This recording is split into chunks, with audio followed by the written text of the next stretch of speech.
Assalamualaikum warahmatullahi wabarakatuh. Selamat malam, saya Muhammad Nur Fakih dengan nomor induk mahasiswa 2012 10264. Di sini saya akan menyampaikan sedikit tentang kesimpulan dari teori emosi dalam perspektif psikologi. Yang pertama, kita harus mengerti dulu apa itu emosi dalam perspektif psikologi. Ya, emosi berasal dari bahasa Latin, yakni mover, yang berarti menggerakkan atau bergerak. Ditambah dengan awalan E untuk memberi arti bergerak menjauh, mensiratkan bahwa kecenderungan bertindak. Lalu emosi ialah perasaan intens yang ditujukan kepada seseorang, atau dalam Dictionary of Psychology, emosi ialah sebagai suatu keadaan yang terangsang dari organisme mencangkup perubahan-perubahan yang disadari, yang memiliki sifat yang mendalam dari perubahan dengan perasaan-perasaan. Lalu emosi ini seringkali disamakan dengan perasaan, namun keduanya ialah suatu yang berbeda.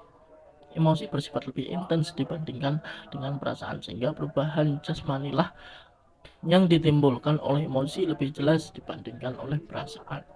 Dari Chaplin tahun 1999. Dari berbagai pandangan di atas dapat disimpulkan bahwa sesungguhnya emosi ialah kondisi psikologis seseorang yang mendorong untuk bertindak atau melakukan sesuatu setelah adanya stimulus atau rangsangan yang berasal dari dalam maupun luar dirinya.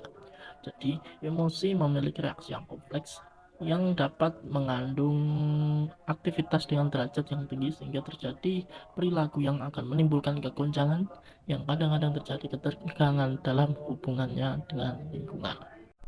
Lalu untuk mengendalikan sebuah emosi dalam diri seseorang, dalam ilmu psikolog ada yang namanya kecerdasan emosi, atau yang sering disebut dengan emotional intelligence, yang sering diartikan dengan kecerdasan emosi itu.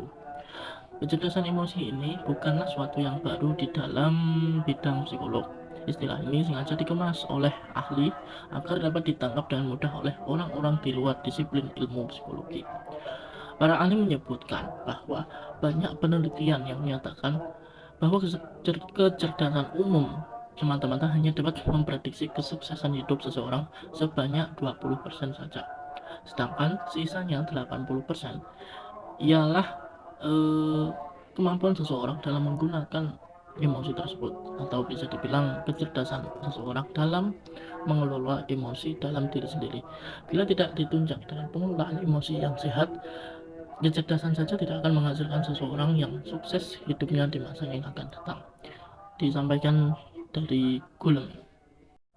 Ada beberapa unsur yang harus diperhatikan dalam penggunaan kecerdasan emosi. Yang pertama ya, mengenali emosi diri. Mengenali emosi diri atau kesadaran diri ini ialah mengetahui apa yang dirasakan pada suatu kondisi tertentu dan dapat mengambil putusan dan pertimbangan yang matang, serta memiliki tolak ukur yang realistis atas kemampuan diri dan kepercayaan diri yang kuat. Yang kedua ialah mengelola emosi. Mengelola emosi merupakan kemampuan individu dalam menangani emosinya dengan baik, sehingga dapat berdampak positif dalam melakukan sesuatu, peka terhadap kata hati, sehingga dapat mencapai apa yang diinginkannya. Kemampuan ini mencakup untuk menghibur diri sendiri, melepaskan kecemasan, kemurungan, atau ketersinggungan dan akibat-akibat yang ditimbulkan, serta kemampuan untuk bangkit dari perasaan-perasaan yang menekan. Yang ketiga ialah memotivasi diri sendiri. Motivasi ialah sebuah dorongan yang bisa muncul dari diri sendiri maupun dari luar, yang mana untuk menuju sasaran dan membantu dalam mengambil inisiatif dan bertindak secara efektif untuk bertahan menghadapi kegagalan dan frustasi. Untuk mendapatkan prestasi yang terbaik dalam kehidupan, kita harus memiliki motivasi dalam diri kita, yang berarti memiliki ketekunan untuk menahan diri terhadap kepuasan dan mengendalikan dorongan hati, serta mempunyai perasaan motivasi yang positif, yaitu antusias, optimis, dan keyakinan dalam diri. Orang yang pandai dalam memotivasi diri, mereka cenderung jauh lebih produktif dan efektif dalam melakukan apa yang mereka lakukan. Dalam motivasi diri itu disampaikan dari ahli ada tiga komponen. Yang pertama ialah kebutuhan, dorongan dan tujuan. Kebutuhan terjadi bila individu merasa ada ketidakseimbangan antara apa yang ia miliki dan ia harapkan. Sedangkan dorongan ialah kekuatan mental untuk melakukan kegiatan dalam rangka memenuhi harapan. Lalu tujuan yakni mengarahkan perilaku, dalam hal ini ialah perilaku belajar. Yang kedua ada mengenali emosi orang lain. Kemampuan untuk mengenali emosi orang lain disebut juga empati atau peduli dengan orang lain. Menurut Goleman, empati merupakan kemampuan seseorang untuk mengenali orang lain atau peduli dengan orang lain, menunjukkan kemampuan empati pada seseorang. Individu yang memiliki kemampuan empati jauh lebih menangkap sinyal-sinyal sosial yang tersembunyi yang mengisyaratkan apa-apa yang dibutuhkan oleh orang lain, sehingga ia lebih mampu menerima sudut pandang orang lain, peka terhadap perasaan orang lain, dan lebih mampu mendengarkan orang lain. Orang-orang seperti ini cocok untuk pekerjaan seperti keperawatan, mengajar, bisnis dalam jual beli maupun manajemen. Yang selanjutnya ialah membina hubungan.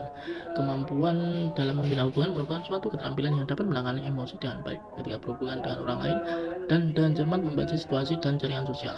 Berinteraksi dengan menggunakan keterampilan untuk mempengaruhi dan memimpin serta menyelesaikan permasalahan dengan cermat. Mungkin sekian yang dapat saya sampaikan. Apabila ada tutur kata yang kurang berkenan, saya mohon maaf. Wabillahi taufiq wal hidayah. Wallahul muwaffiq ila aqwamit thoriq. Assalamualaikum warahmatullahi wabarakatuh.